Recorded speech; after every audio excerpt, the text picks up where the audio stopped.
Maraming salamat mga instrumentalist natin at mga kananayan at si Brother Nato. Maraming salamat sa pangunguna.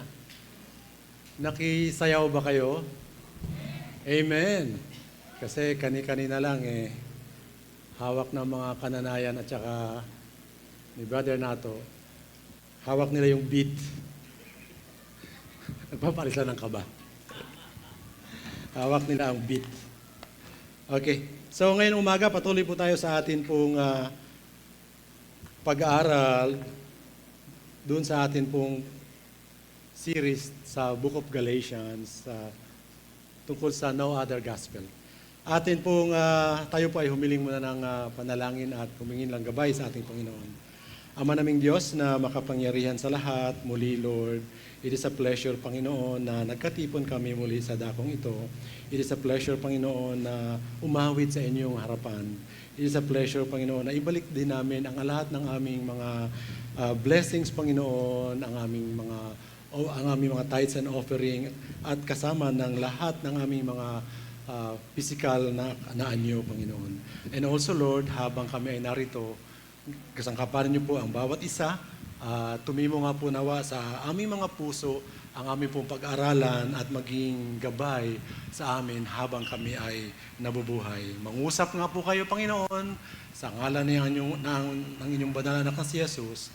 Amen. Good morning po muli. At nais kong dalhin kayo sa aklat ng Galatia, chapter 5, verse 16 to 23. So, ayan, maliliit, hindi kaya basahin. Ayan, palinawin natin.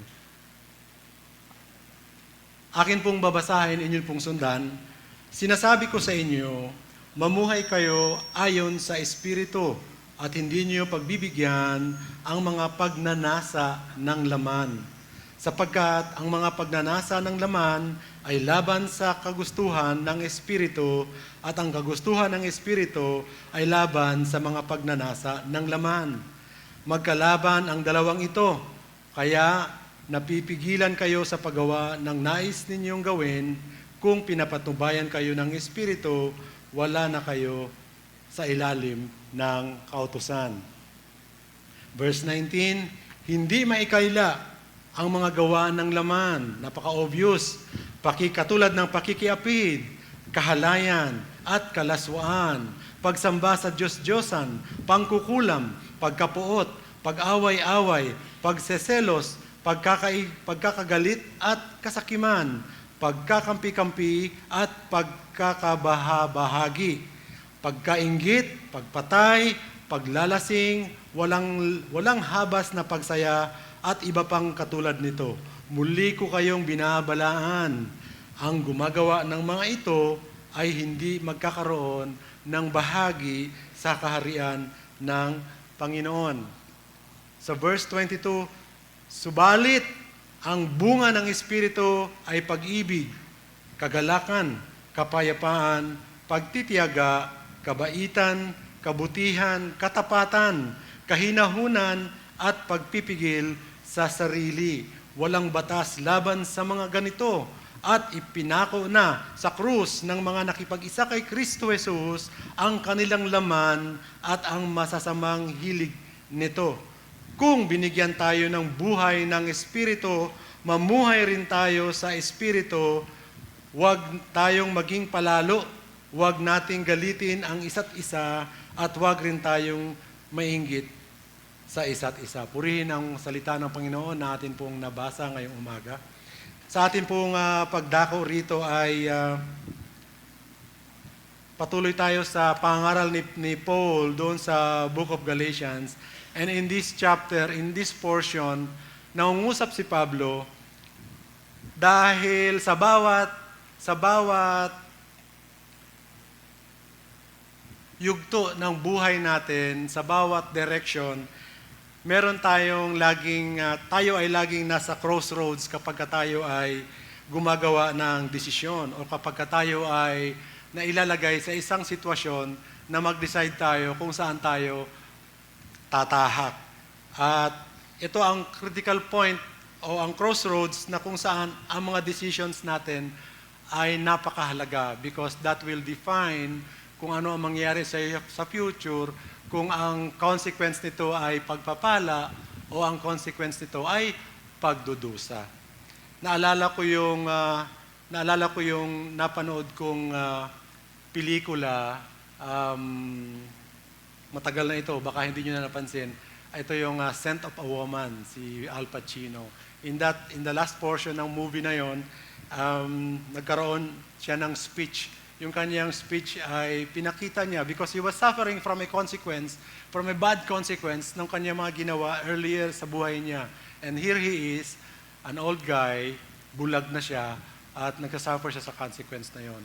At in his speech, doon sa isang klase, sa isang hearing yun ng mga estudyante. Sa kanyang speech, ang sabi niya, in all aspect ng kanyang decision, when he is at the crossroad, 100% of the time, alam niya kung ano yung tama at ano yung mali. But he always choose yung easier path. He always choose yung comfort.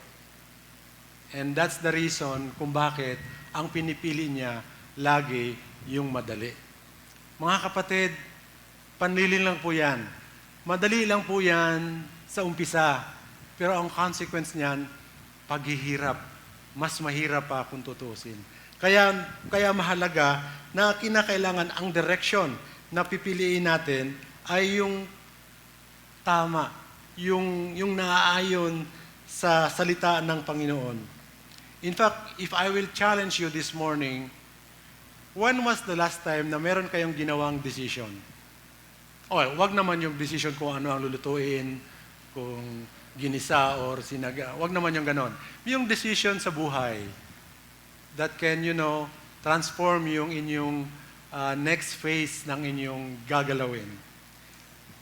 I can assure you, marami sa atin ang nagde-decide based on flesh. I can assure you, and myself included, na pag nagdesisyon tayo, laging ano ba yung komportable sa akin? Di ba? Kapag hindi komportable sa akin, ang decision ko ay probably compromise na lang. Yung komportable sa akin, komportable din sa iyo or komportable sa iba. Rarely na nagde-decide tayo based on righteousness. Based on the reason and the philosophy na tinuturo ng ating Panginoon. So, ang paalala sa atin sa mga talatang ating binasa rito, especially itong nasa unahan, sinasabi ko sa inyo, mamuhay kayo ayon sa Espiritu. Kaya dapat, ang decision natin should be very, very sound, should not be based on comfort, should not be based on compromise, but rather based on the righteousness of God. It should not be based on flesh, hindi dapat dahil sa laman, kundi dahil sa Espiritu na nananahan sa atin. And that's what we should listen to. Papapansin niyo kapag kayo ay gumawa ng mali, lagi kayong kinukonvict ng banal na Espiritu, mali yan anak. Pag wala yun, magtataka kayo. Magtataka kayo dapat pag wala yung ganoong nagbubulong o nagko-convict sa inyo na mali yung ginagawa ninyo. So, lagi nating isipin, sometimes ang righteousness, easy, sometimes it is hard. So, you have to decipher kung ano ang inyong gagawin. So, bago tayo pumalaot, hindi pa pala tayo nakapalaot, bago tayo pumalaot, ay meron akong tanong sa inyo. Dahil last week ay Semana Santa, di po ba? Last week, ginugunita natin yung pagkabayubay ng ating Panginoon, yung kanyang ultimate sacrifice and redemptive effort kung saan tayo ay maligtas. And meron akong salita na nag-e-echo sa akin at hulaan niyo kung anong salita ito. Manghuhula. Hulaan niyo anong salita ito. Alam niyo ba sa korte noong unang panahon or sa militar, sa unang panahon, nung unang panahon sa mga Greek, yung mga campaigns ng war campaigns nila, ang mga general kapag ang giyera ay napanalunan, kapag ay nagapi nila ang kaaway, na-complete nila ang kanyang mission, ginagamit nila ang termino na ito. Hulaan niyo kung yung termino ito. Tetelestai. Kapag sa korte, kapag ito ay na-serve na yung buong sentensya ng isang prisoner, tatatakan yung kanyang papel ng tetelestai. Kumbaga, fully served na ang inyong time. The debt has been completely paid. Tetelestai. Sa negosyo, yan ay sa korte. Kapag sa business naman, yung utang na fully paid, ang nilagay sa resibo, tetelestai. Ayan. Yan ay Greek word po yan, na ang ibig sabihin po ay, it is finished. Mababasa lang po natin, it is finished, but it is what a wonderful world. Tetelestai, when it is fully won, mission complete, debt is fully paid, and fully served yung iyong panahon sa pagkakulong dahil nabayaran mo na yung iyong pagkakautang, it's called tetelestai. It is called, and that is one of the 7 last words uttered by our Lord Jesus Christ, pang-anim yata, kung di ako nagkamali, doon sa krus ng Kalbaryo, tetelestai. It is finished. Kaya mga kapatid, ang ating pananampalataya ay nakaangkor po sa ating Panginoong Hesus. Tetelestai, it is finished.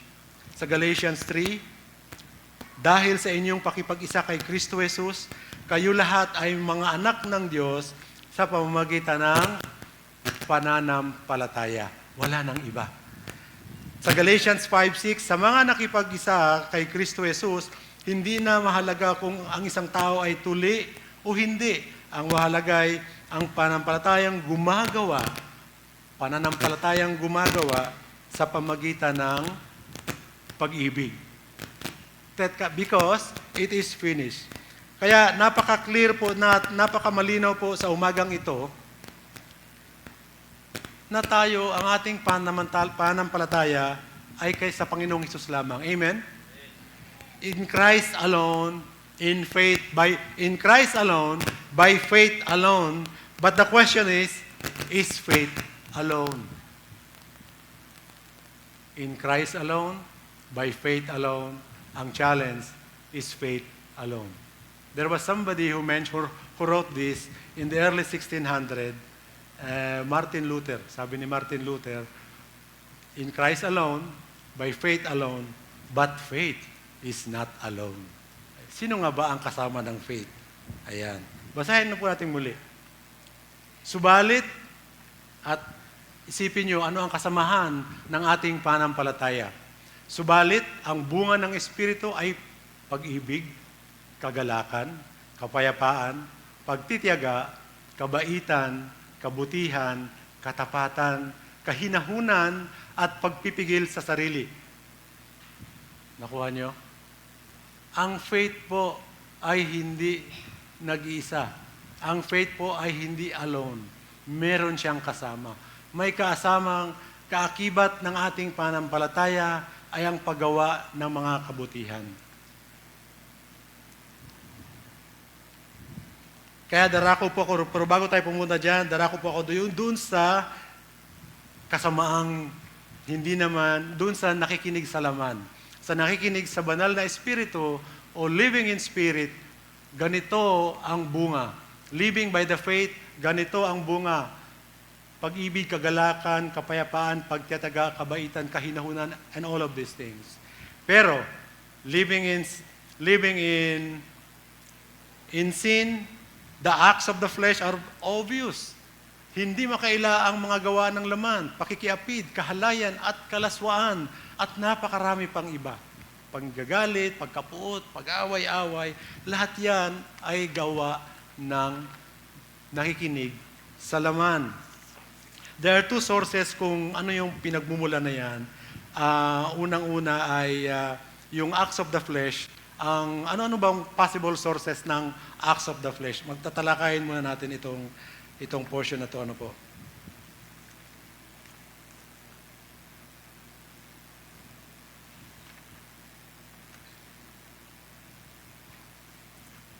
Okay? So, unang-una, yung effect ng environment.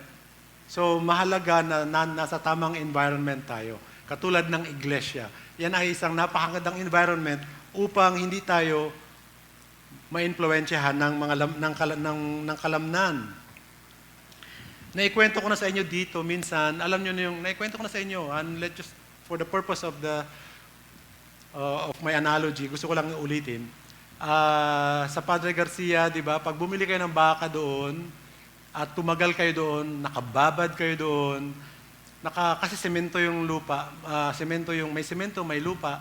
Nagkalat doon kasi sa dami ng hayop ng mga baka at kalabaw, nagkalat doon yung dumi ng, as in, pag umapa ka sa lupa doon at namimili ka ng baka na bibilin mo, talagang yung literal na magkakaroon dumi. Siguro mga ganyan, mga 1-inch thick ang dumi ng hayop at saka ihi. Yung dumi ng hayop medyo okay lang amoy. Pero yung dumi ng hayop at saka ihi ng hayop, pag pinagsama, pasintabi po sa mga sensitive sa mga ganoong bagay. Napakasangsang ng amoy. Ayan. At naikwento ko na rin sa inyo na kapag ka nandoon ako at bumibili ako ng baka, kasi nagpapauwi ako dati,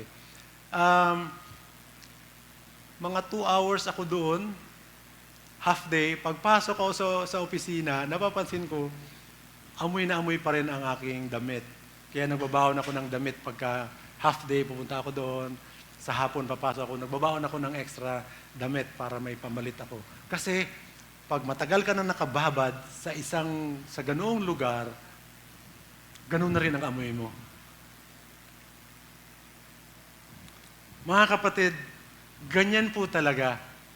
Hindi ko sinasabi na wag natin samahan yung ating mga kapatid, yung ating mga kakilala, pero ang sinasabi ko lang, wag nating babaran. Ano po? Siyempre, may mga kakilala tayo, may mga kaibigan tayo na ang gawain nila ay ganyan. Hindi ko naman sinasabing, huwag nyo nang pakitunguhan, o huwag nyo nang samahan kumain, o huwag nyo nang samahan kung saan mamasyal. Pero, huwag nyong babaran. Kasi pag binabaran ninyo, mangangamoy talaga kayo katulad ng amoy nila. Nakuha po ninyo? Bato-bato sa langit ang tamaan, mabukulan. Hindi. Alam nyo po, meron akong colleague sa opisina noon. Nasa Las Piñas pa ang opisina namin. Meron kaming machine shop doon. Doon sa machine, meron 3 machinist doon. Yung 3 machinist, yung 2 doon, talagang ipinagmamalaki nila yung kanilang buhay na may mga babae sila, may mga extramarital affair sila. Yung 2, talagang ipinagmamalaki. 3 sila kasi 3 shifts. 3 silang nakatigil doon sa machine shop namin. Tapos, dahil kami sa production, sila sa machine shop, pag may problema kami, pag mayroon kaming ipapa-refine, ipapatornilyo, o ipa-fine-tune, ipapahasa ng mga cutting dies o yung mga tools, doon namin pinapagawa.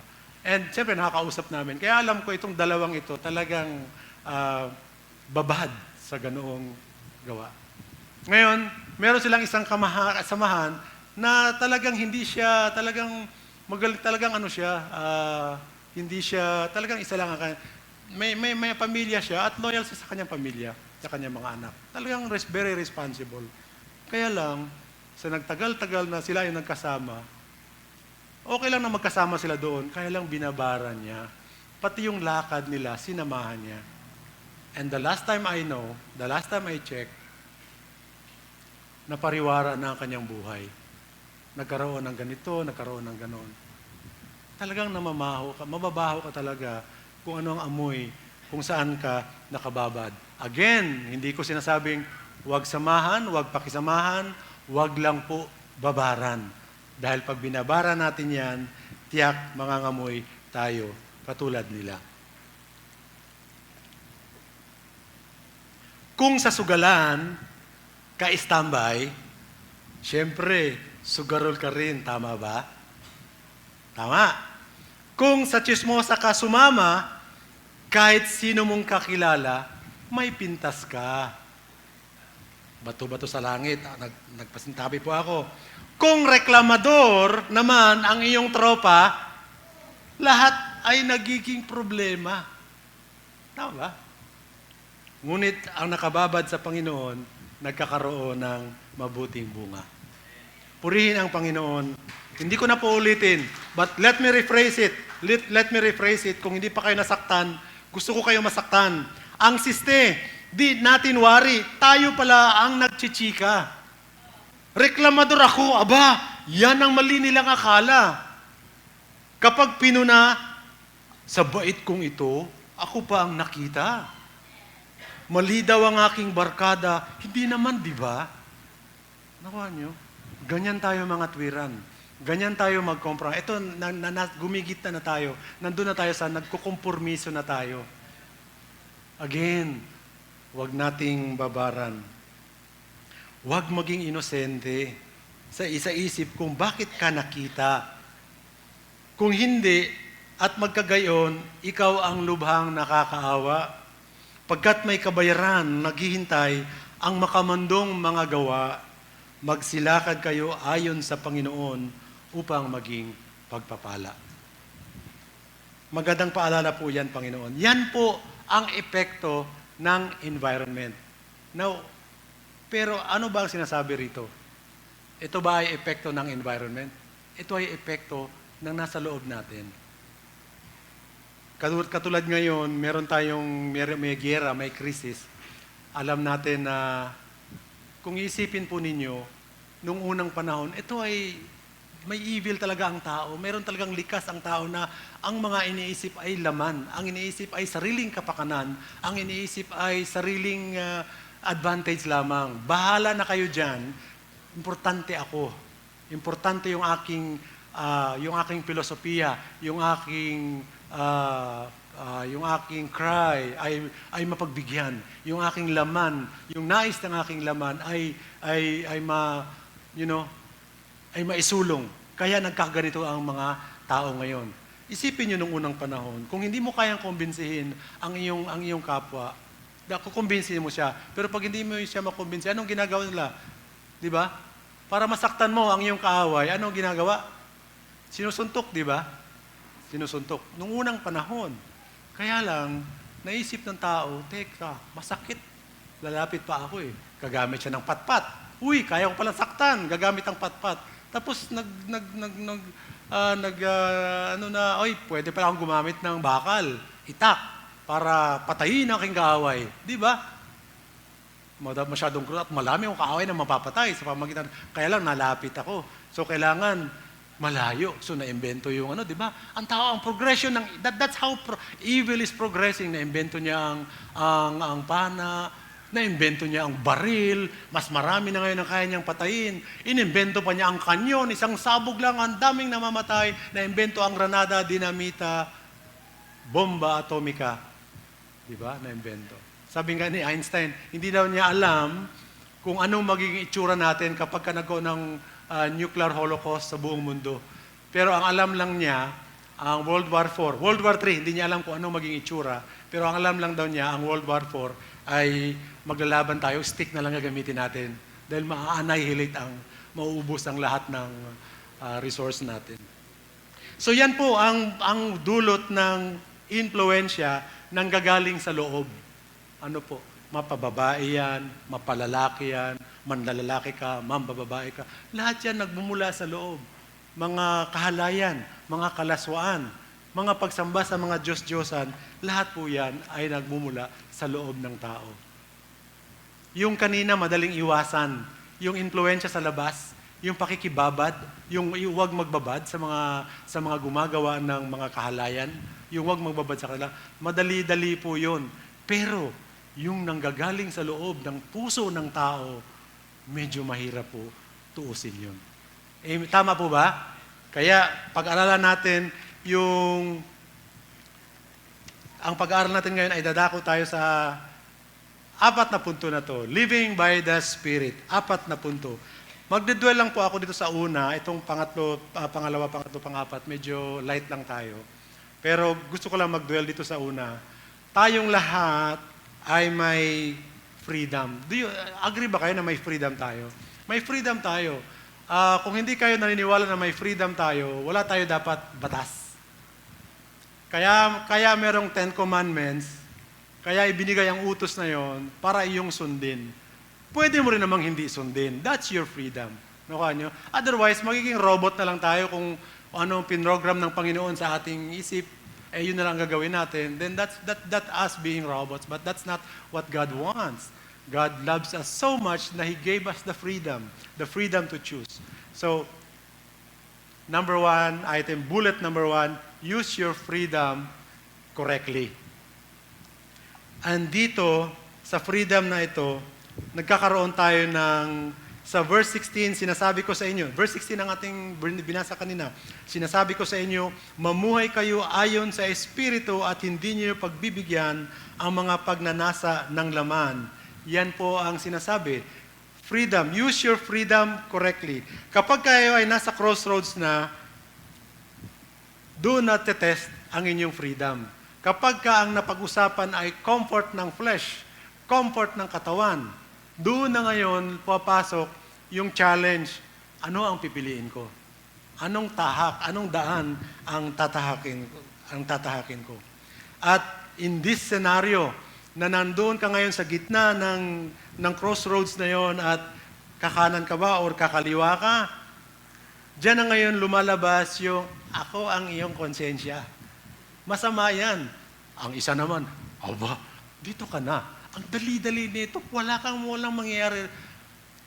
Mahirap po yan. Pag sometimes nahuhuli ako ng asawa ko, nagsalita ako mag-isa. May mga taong ganun talaga. At may nahuli din ako mga tao na ganun din. At pag nakakita ako ng taong ganun, nagtatawa ako, sabihin ko, akala ko ako lang ganyan. So, minsan nagda-dialogue tayo sa ating sarili. Pero wag lang masyadong dialogue na sobrang pinapanigan mo yung flesh. Kasi masama yan. Yung dialogue na yan, kaya marami ayaw ng dialogue. Alam nyo ba maraming ayaw ng dialogue? Kasi nadaya ka na, nalugi ka pa. So, ayaw nila ng dialogue. Kaya mag-iingat kayo sa dialogue sa inyong sarili. Kasi sa dialogue sa inyong sarili, if you are not conscious enough, madadaya kayo, malulugi pa kayo. Kaya, huwag nyo nang pakinggan yung flesh. Ang pakinggan natin ay yung katotohanan, yung living by the Spirit. Kaya lang, there are several items na mga kasinungalingan kung bakit tayo nadadala doon sa flesh. May mga kasinungalingan kasi. At itong mga kasinungalingan na ito, nais kong talakayin ngayong umaga. Still, nandito tayo sa item number one, sa bullet number one, use your freedom correctly. Ano-ano yung mga nag-dissuade sa atin o nag-persuade sa atin na kumaliwa, imbis na ayusin, imbis na gawin ang tama, imbis na sa righteous path, pupunta sa kaliwa. Alam niyo po, ang unang kasinungalingan na naisip ko, or siguro naisip niyo rin, sinabi nga ba? Ayan. Kasi may utos, may instruction. Bawal tumawid, nakakamatay. Nakakamatay nga ba? Tawid nga ako. Uy, hindi naman ako namatay. Di ba? Nakuha nyo? Nakuha nyo? Huwag kayong pumatay. Sinabi nga ba? Di ba? Huwag kayong mangangalunya. Sinabi nga ba?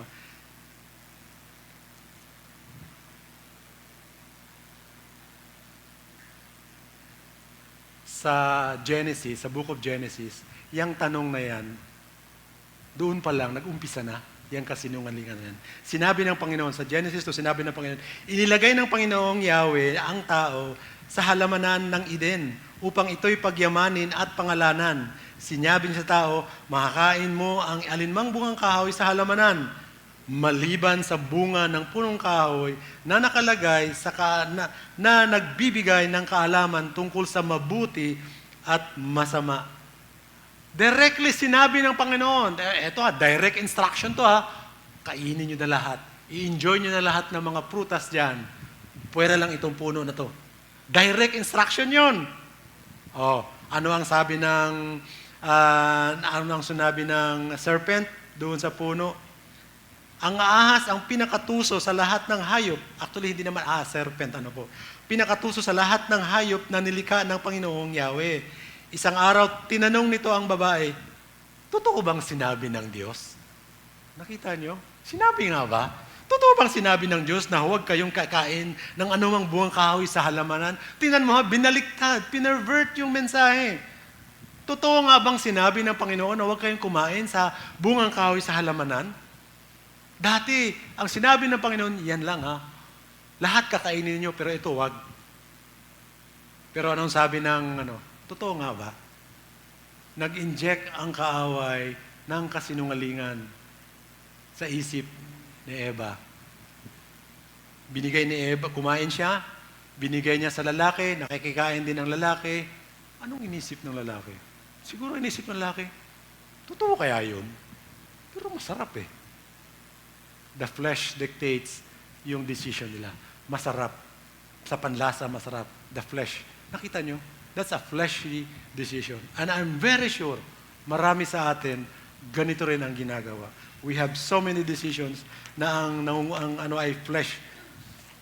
So, kapag sinabi, wag kang mambabae, may asawa ka na. Pag sinabing, wag kang mambabae, bakit si ganun? Di ba? Bakit si ganoon? Bakit siya mukhang masaya naman? Tsaka bakit siya masayang-masaya pag nakikita ko? Padilig-dilig pa ng halaman. Okay, so, yan ang unang kasinungalingan. Sinabi nga ba? Ano po? Pangalawang kasinungalingan, eto.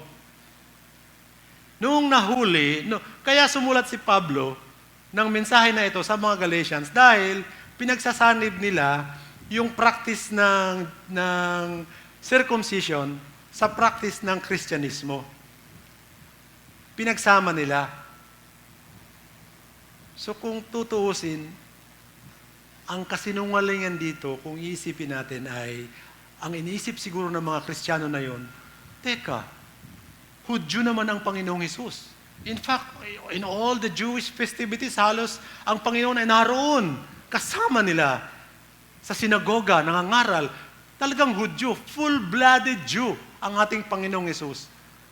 And here comes Jesus teaching itong pangangaral niya ngayon. And here comes the Jews na tinuturo din si Jesus, ito ang pinangangaral. Ang mga Hudyo, ito ang pinangangaral. Siguro pwedeng pagsamahin. Ano po? Kaya nag-require sa kanila na magpatuli. So yung kataga na yon, pwede naman. Yan, nakakatakot din yung salita na yan pwede naman. Lalo na kapag nasa crossroads ka ng decision. Kasi pag sinabi mo pwede na yan, naman, it's either flesh ang iyong pinagbibigyan or nagko-compromise ka. Half panalo ka, half panalo yung kabila. Ngayon, babaling tayo sa ating mga sarili. Kung titingnan natin ang ating mga sarili, ito ang isang kasinungalingan na lagi kong narinig sa ating panahon ngayon. Minsan, pumunta kami ni Mrs. sa isang lamay, nakipaglibing kami. Kaso yung oras, nahuli kami ng saglit. Nahuli kaming saglit sa, nakaalis na yung libing, papunta na sa libingan, galing sa bahay, at siya naman dating namin. So, mga 10-15 minutes late kami. Ang sabi sa amin nakaalis na po eh. Huwag na po kayong sumunod. These are practices nila, Huwag na po kayong sumunod. Sumunod na lang po tayo na huwag sumunod, wala namang mawawala. Nagets nyo? And I bet palagi niyong naririnig yung salita na yan. Magpagpag tayo. Wala namang mawawala pag sumunod eh. Nakuha niyo? May nagpapagpag pa ba sa atin kapag ka nakipaglibing? Tingnan niyo, yan ay gawain. Yan ay pagsamba sa mga Diyos-Diyosan. Never in the Bible will you find na pag nakipaglibing ka, makipagpagpag ka. Although kami, ini-enjoy namin yon kasi minsan kami, pag may pinupuntahan kami na mga patay at buong shuttle ang nandoon, magpapagpag kami sa kapihan. So, ini-enjoy. But that's not the purpose.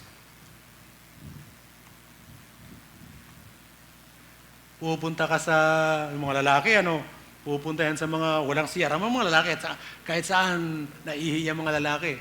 Noong unang panahon, mga lalaki talaga, mga pilyo talaga kayo, pupunta yan sa isang tabi, mga sulok-sulok. Tabi-tabi po. Gets nyo? Diyos-Diyosan. Sinabi rito.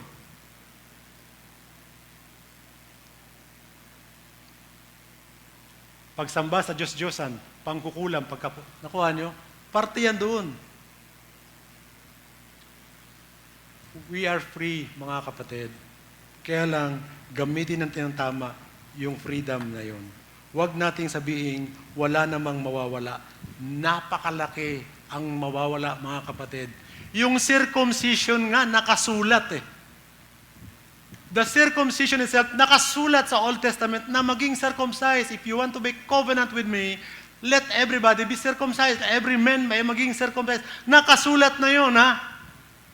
Binaliwala pa ni Pablo yun. Binaliwala ng Panginoon. Because tetelestai, it is finished. Kompleto na. Ang Panginoon, by faith alone. Tama na po yun. Nako, nakita nyo? Yang pagtutuli na yan, tininan ko yung Book of Galatia, 10 beses binanggit ni Pablo. 10 beses. Nakasulat pa yan, pero pinagbawal. How much more yung mga wala namang mawawala, tabi-tabi po. How much more yun? Nawala. I don't know. Where is it written? Diba? Where is it written? Sa gabi, bawal magwalis. Lalabas daw ang swerte. Sabi ko sa lola ko, Lola, kung totoo yan, dapat milyonaryo na tayo. Dahil nung unang panahon pa, hindi pa natin pinapalabas ang swerte. Diba? Where is it written?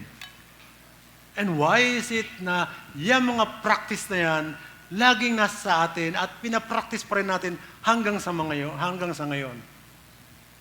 We are free, mga kapatid. Pero again, choose your freedom. Use your freedom correctly.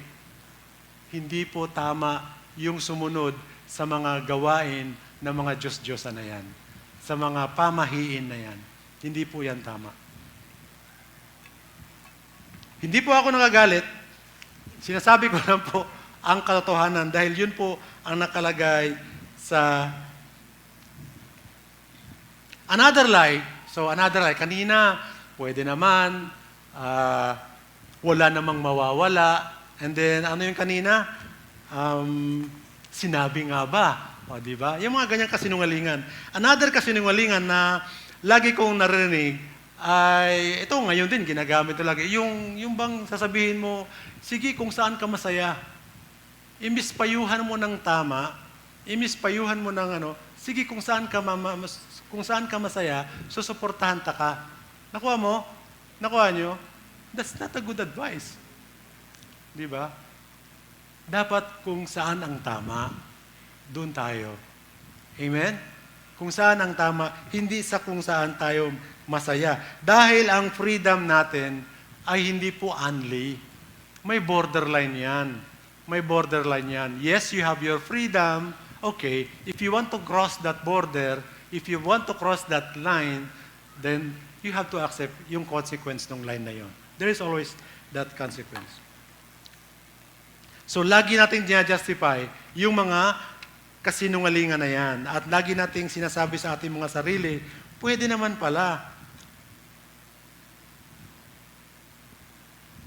Ito, another kasinungalingan. Line number 4. Lagi ko rin itong narinig. Even at this present time, kahit sa social media, kahit sa mga TikTok, lagi ko itong narinig. Kahit sa mga preaching ng ibang mga nagnangaral, hindi dito. Yung sinasabi nila na, at sa Facebook, lagi itong nakikita, yung lahat naman daw ng mababait ay mapupunta sa langit. Narinig nyo ba yun? Common yan, di ba? Lahat naman ng mababait pupunta sa langit. Hindi po totoo yun. Hindi po totoo yun. Kasi ang binabanggit dito, bunga. Yung kabaitan na binabanggit dito ay bunga ng iyong pananampalataya. Faith is not alone, sabi natin kanina. Bunga ng ating pananampalataya ay ang kabaitan. Pero kung mabait ka lang, does not guarantee you na mapupunta ka sa langit. Kasi iba yung cause, nakuha nyo? Iba yung, ito yung cause, ito yung effect. Huwag nating paghaluin yung cause and effect. Hindi po pwede, ang cause muna ang mauna muna ang cause bago ang effect. Para bang burger, alam niyo yung burger economy? Kapag ka daw ang isang populasyon ng mga tao ay nakakain na ng burger, nakakain na ba kayo ng burger? Kapag daw ang populasyon ng tao ay nakakain na ng burger, ay gumaganda raw, palatandaan daw yan na gumaganda ang ekonomiya. Ano po? Palatandaan ng ekonomiya, ng magandang ekonomiya, yung ang mga tao nakakain na ng burger. So ako pala si Bongbong Marcos, ang gagawin ko lang, tatambakan ko ng burger lahat ng mga tao, kakain ng lahat ng tao ng mga burger, gaganda na ekonomiya? No. Ekonomiya muna ang gumanda. The cause and effect. So ganun din dito. Bunga ng spirit, bunga ng pamumuhay sa espiritu ay ang mga mabubuting gawa. Hindi po lahat ng mabubuti ay pumupunta sa langit. In the first place, pag sinabi nilang mabuti ako, anong standard? Anong basihan ang sinabi mong mabuti ka? Di ba? Hindi natin masabi na siya ay mabuti nga. Dahil ang kabutihan ng isa ay iba sa kabutihan ng another one, iba naman sa kabutihan niya, iba naman sa kabutihan niya, iba naman sa kabutihan. We all have our own definition of kabutihan. We all do have our own definition. But the ultimate definition is the Word of God. Di ba? Isang Biblia. Diyan, hindi tayo magkamali. Hindi ko dapat ang kabutihan mo, ibabangga ako rito. Ang kabutihan mo, ibabangga ako rito. Hindi pwedeng mabuti ka at makakarating ka sa langit. Hindi po. Isang atheista ang lumapit sa isang pastor. Sabi niya, Pastor, ako ay isang mabuting tao. Kaya sa tinuturo mo sa kalangitan, ako'y mapupunta rin dyan. Magkikita rin tayo doon, sabi nung isang walang panampalataya. Pero siya ay mabuting tao daw. Nag-isip yung pastor, paano ko ba sabihin? Anong sabihin ko rito? Nakaisip ng analogy ang pastor. Ang sabi ng pastor, alam mo kapatid, alam mo mayroong ganito. Merong isang tao na iniisip niya, mabait siya. Tapos, merong isang compound, malaking bahay, na ang mga nakatira doon, puro mababait at mabubuti. Merong isang lugar na mabubuti. At ang pinapatira lang nung mayaman na yon ay ang mabuti at ay mabuting tao lamang ang pinapatira ng mayaman na yon doon. Katok siya ngayon sa pintuan ng compound na yon. Bumukas ang matanda na may-ari ng compound. Matanda, ako po ay isang mabuting tao. Pwede ba akong tumira dyan? Katulad ng mga kasamaan mo dyan na mga mabubuti din? Di ba? Ano ang sagot ng matanda? Ang sagot ng matanda, kaano-ano kita? Ano ang relationship mo sa akin? Di ba? Walang relation. Kailangan natin ang relationship sa Panginoon. Mabuti ka man, kung wala kang pananampalataya, kung wala kang relationship sa Panginoon, it doesn't count, mga kapatid. Useless. Akala mo, makakalusot ka na, pero you can never claim to be good kung ang relationship mo sa Panginoon ay wala. But you can be good. Walang nagsasabi na huwag kang maging mabuti. Hindi po pinagbabawal yan. Wala pong batas laban diyan. Pero kung aasa ka na dahil sa kabutihan mo, masunurin ka sa batas, masunurin ka sa community, ay ticket mo yun para makapunta sa langit, I'm sorry to surprise you, hindi po pwede yun. Kailangan ang relationship sa Panginoon. Kailangan ang relationship sa Diyos na nasa taas.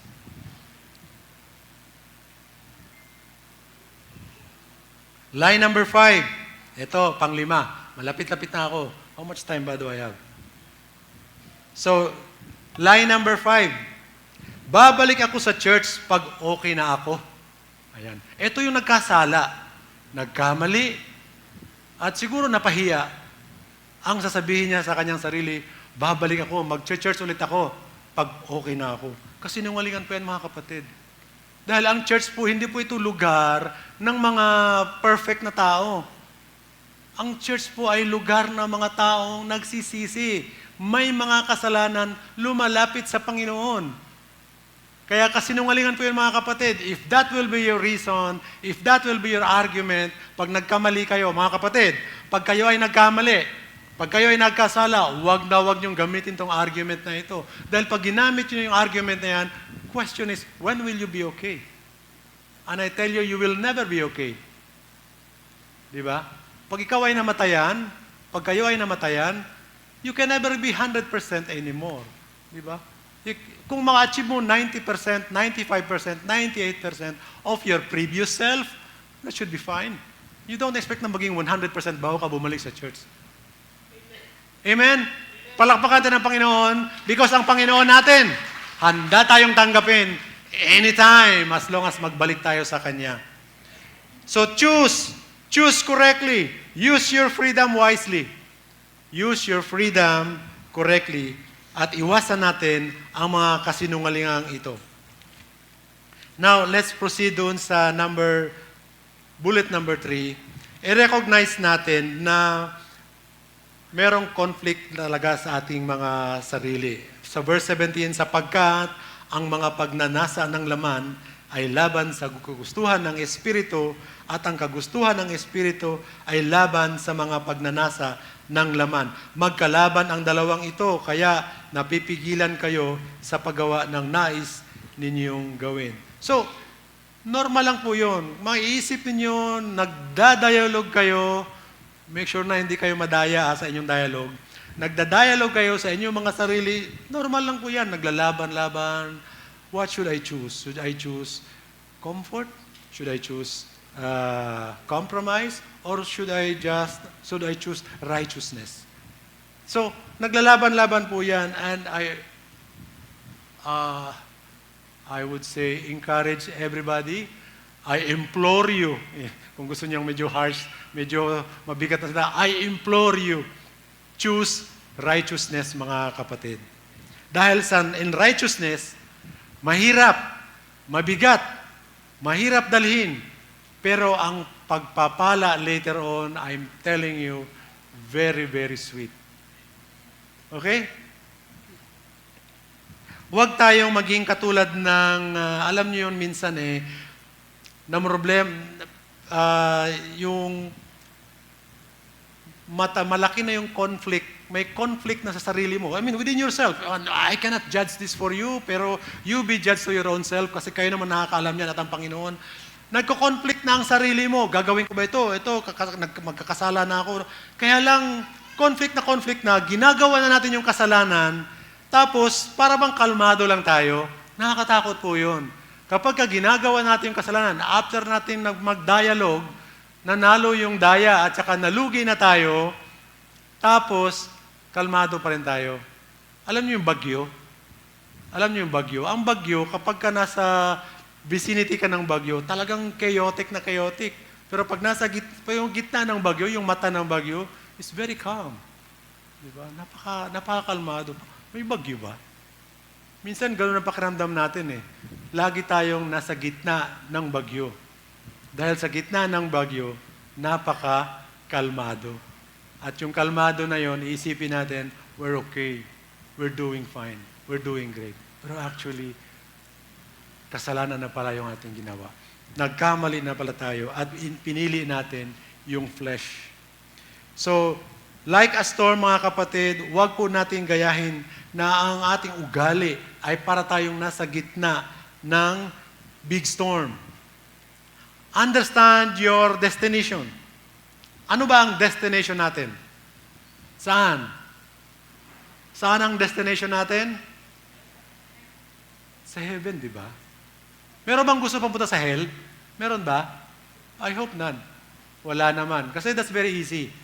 Di ba? Pero, pag ang gusto natin ay sa langit, ay intindihin po natin at katulad ng binagit natin, bear good fruit. Bear good fruit. Bilang pruweba ng ating panampalataya, magbunga po tayo. Pinag-usapan natin in the past, there was one discussion dito in the past na you don't even know kung sino titira sa bahay mo 100 years from now. Di ba? So why bother so much? Well, we bother of course kasi we need din naman yung sustenance ng ating habang tayo ay nandito. Pero why fight to the death over something which is not going to last forever? You fight to the death on something that is eternal. That is why focus tayo sa ating eternal na destination. Kung naalala nyo, marami sa atin, the main reason kung bakit pinipili natin ang flesh over the spirit, pinipili natin ang short term, pinipili natin ang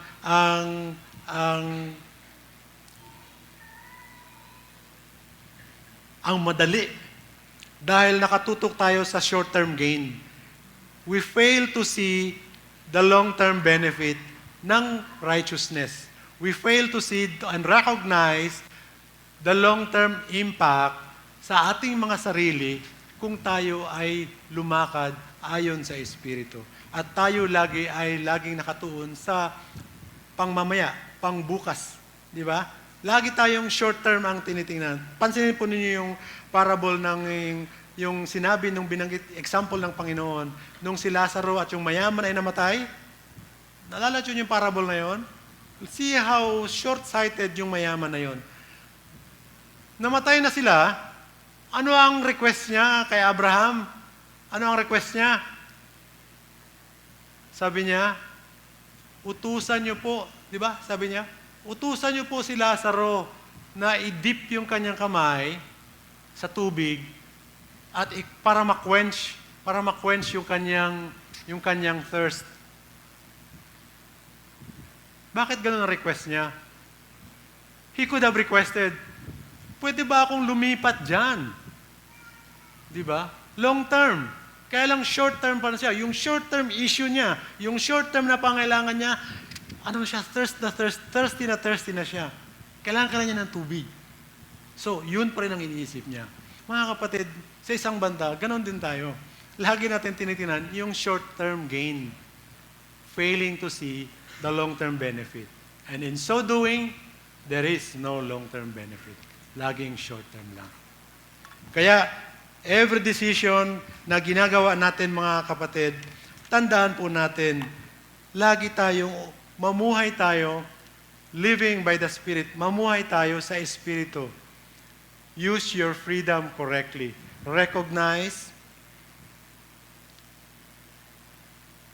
at iwanan ko kayo nitong katagana ito sa unang John chapter 5 verse 18. Ang sabi rito, alam nating ang mga anak ng Diyos ay hindi nagpapatuloy sa pagkakasala sapagkat iniingatan sila ng anak ng Diyos at hindi sila maaaring galawin ng Diablo.